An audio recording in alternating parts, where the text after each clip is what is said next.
Uwa sina kyendaba. Buli kimu ndakibike bulungi nnyo. Sinengo ennyingi gobwa butobulabyo no material mungi ddala. Bamuseera. Bati baza owulira otyo ku kadde mwako matiro ki? Bamuseera ono mungi gwe nyama isente zendimu wano. Wano yambadde sene mega. Nyingi. Nyingi ono material aba mungi katulabe. Mandu mita ya material. Ostala. Wabula munekule. Nenga material bamuseera so sidibuda. Bazadde bwe bakulaba Kapa kati ngoyambadde mu mbeera bwoti oyina ttatu nankani omutambulize bweru kusuku. Bawulira bateera bagamba. Nyambadde gwenzijudde ekyokubiri abantu bali bize sikiwanti nebyenkola babiraba. Ate ne babiraba bakimanyi ti sikyali below 18 so nkola kyenjagala bwe kiba kinsasula. Musically wasirika what happened? Yes. Gwe wambaako naye bw'ononzirako jja kimanya nti nkyaliwo era nkyakola. Wali wasayininga n'abafe? Nenzirukayo. Naddukayo kataba nyonoone nenzirukayo nga sinnayonooneka. Buzibu ki bwava ku kyokuba nti waddukayo? Tekyankolera nenvaayo. Tekyankolera nagendayo nga mmanyi kigenda kunkolera nekitankolera nenvaayo. Ate kati nsigale nga nkolayo ki? Nkamaca. Okay. So kati oli ku ki? Naddayo wataafu era kati ndine mandu kati tuli mu kuzzaawo kiri kye baali bayiye. Kuba ekyantwala mbakama nali binkuttemuko buli muntu olemerwamu nebinkwata mukonzi eri waliyo ssente kange nagenda otuukayo gakyakateze ensinga ku ssente sayidi eri nenzira tuddemu tukizimbe buto so kati ndi awo mpalampa buto. Gwe walemeramu ebintu by'obukama ne ku lunaku bweruti Lwabakyala era sitirira otambula olegeesa. Laba ono omwana nyambadde zisiza nakukiza bw'oba wano tosiimye then gwagenda otandika okula material batunge. Yes, ze bwe mumpa material ŋŋaanirawo okwambala ebingi. Abakyala tutegeeza ki eri gy'oli nga Kapa kati? Batucelebratinga kuba abakyala batonzi.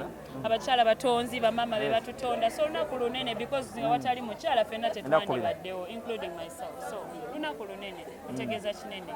Twogerako ku industry. Omukulu Bobi Wine yavaayo n'agamba nti abayimbi bilioni 13 gavumenti zegenda obbawa balya kiruddu. Ensonga eyo gyogerako. Sinnakiwulirako n'okukitegeera sikitegedde kyategeeza tulya tutya kiruddu.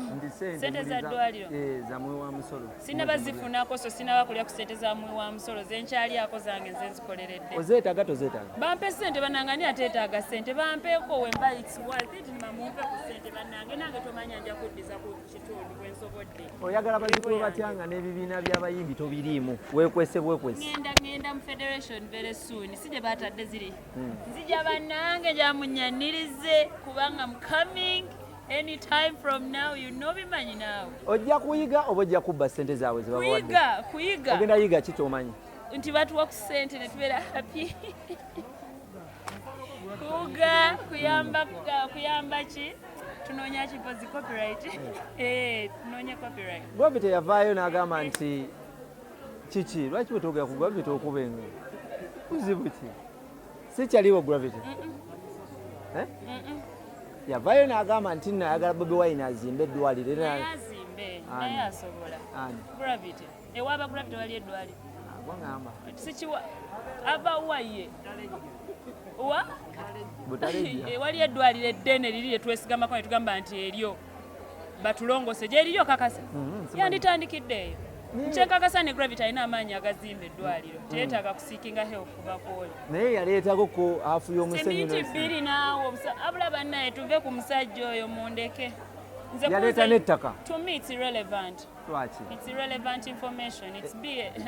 Omusajja it's BS. It's irrelevant. Kyemanyi there is a better way to tell Bobi Wine to build a hospital. So that is showbiz kutegekera lugoga ddako. Nze bwe nkiraba. Temwesasula gwe ne tansasulanga. Bwe busungu bw'omunyako. Anze sisize kati era bw'aba tannampa ssente zange sisobola kubeera peaceful. Nga gwe tonsasudde ate nga gwoguze Range Rover tekingattira ku sayidi yange. Nze yange sinnazzaawo mmotoka. Tonsasudde nali nsubira nti ogenda kumpa ssente nange ngule yange eddewo. Bw'ovuze nze sinnavuga waki mba nkwagala mba nnakuwalana. Oba mulabe wange oba olina kubongoota. Wangi? Kadde mwako? Mwabongoote akute. Kangende neba. Genda webake. Wababuufu. Boka. Senga wangi? Senga wababuufu. Boka. Boka. Oli otya mama? Ndi fine. Webale kunyirira. Byebyo byenkolamu anti. Okay. Yeah. olunaku bwetyo lw'abakyala nga tuluselebratinga mu abakyala tutegeeza ki eri gy'oli? Ekisookedera nina ensonga lwaki I celebrate the day. Ndi muzadde, ndi omukyala akozesa abakyala bannange like tweyambayamba ne twekwatako. Tukola wano na wali nyiriza abakyala so ndi mukyala gumidde. Bingi byempiseemu ebiraga nti ndi mukyala. Biki ebyo byoyiseemu ebikufuula omukyala gogamba nti oli mukyala? Ekisookedera muleeba nayitayo nali ntuddeko ewantu nentuulirawo ddala ebbanga so manyi ebintu bingi ebika by'abakyala ebisanyusa abakyala ebigumya abakyala bingi. Yes. Kusomooza ki kwewafuna oba kwofunye nga gwe omukyala mu bulamu bw'ensi eno era n'ensobi ze wakola n'ogamba nti siriddamu zikola? Ensobi ze nakola nandibadde ndooza ngamba nti bakyala bannaffe tuleme okukola ebintu ku competition nti oba olabye ono ali bw'ati oyagala okulipira nga tomaze kumanya wajayise kubanga abantu bangi bakikoleramu ensobi. Weetwalire ku peesi yo teweevuga speed kubanga social media these days evuga ddala abaana abato speed. N'alaba Sheri n'atamanya Sheri myaka gy'apambanidde n'agamba nange nina okugivugako, nina okuzimba amaka we gatyo, nina okuba nga ye. Okitegeera tutambule mpola mpola. Oli mukyala mulungi nnyo, lwaki okyusakyusa abasajja? Bameka soko mbalire. Obamanyi? Tutandikira awo nno mbalira. Wombalira nja kunnyonnyola. Omukulu asooka? Yes, yes. Owookubiri omusiraamu? Omusiraamu yaani? Omumanyi? Anti njagala tugende mpola njagala ombuulire olwaleero kakiggwere ku kamera mbalira nga wenkunnyonnyola. Omukulu omu? Omukulu tata w'abaana? Yes. Owookubiri musiraamu gwa pepe yanga naye? Musiraamu yaani anti? Ayina ekirevu? Owe Dubai? N'abantu tebamumanyi gweyogerako Owe Dubai? Sheli Matovu n'abalabye abandi abo bakimanyize Dubai siberangayoko na musajja mukwano n'omuta noddamu n'ofuna omulala Owe Dubai sinamutegeera kuba kale Owe Dubai n'omuta n'ofuna omulala gwa pepe yanga naye mulaavu fo nedda mukwano sooka olindeko tugende mpola sisobola kwegaana abasajja kuba ndi mukyala alabika obulungi. Bannange ndi mukyala alabika obulungi eyettanirwa buli musajja ali eyo, buli musajja yendagadde okubeerako n'omukazi nganze. Okitegeera nga tuvudde mu kwekaza eddala. So kati njagala tugende mpola. Tuba n'emikwano abasajja abatwegomba tusemberera otuwa ku ssente zaabwe tulyeko ne kanyagala tugende mpola. Nze abasajja bennaakaagala mu media bali babiri. Tata w'abaana n'omuntu gwe nina right now. Ate omuvubuka omuto gwe wabeeranga naye ng'opepeya naye? Muvubuka ki omuto jasi nayanguwa kazana mukwano nayanguwa kazana bino ebintu olumu byetaagamuko ku bwongo n'omukisa okitegeera ebintu byatukeera. Ebirimu ebyo byabaka ebyogamba nti mwayanguwa kazana nnyo? Just twakeera okulabika eri eggwanga kubanga waliwo akalanga katambudde abantu ne bagamba bane nali mu P4 nali mu baby class. Just twakeera kukazana makono oba wasoma n'omala senior 6 Sheri saagisoma nakoma mu 2 n'ensaliraawo okitegeera kati oyinza okuba nga wandaba nga oli mu senior 3 oli mu senior 2 nze ng'olwo ntandise okupambana n'ensi eno okitegeera ate Mungu n'abiyamba bakama bange ne basambya ensonga n'embeera blessed. Okuba nti n'olabikira mu sikando z'omukwano n'ez'abasajja ng'olina famire mu myaka ng'etaano oba ng'okaddiye abaana bo oli bagamba ki nga babirabye? Sina kye ngenda gamba baana bange kuba bamanyi mama waabwe omutuufu kyali. Bakimanyi nti mbadde ne daddi waabwe okumala emyaka 12 era bakimanyi nti mami alina omuntu gw'ayagala yagenda omumukolerera. Bakimanyi. Omusajja wali wamusonyiwa oba mwalina omusajja ne mwekyawa n'ogenda n'opebeya n'abavubuka abalala n'okomawo ne muddamu obuzibu buvaawa lwaki tobeera mu makaago n'okuza abantu? Agaliwa ge mwanteekerawo ntuule era baani abo banteekerawo amaka nti olina kubeera awo kubanga ne wemba siriyo we bajja endi tekina kyekigatta ku ggwanga.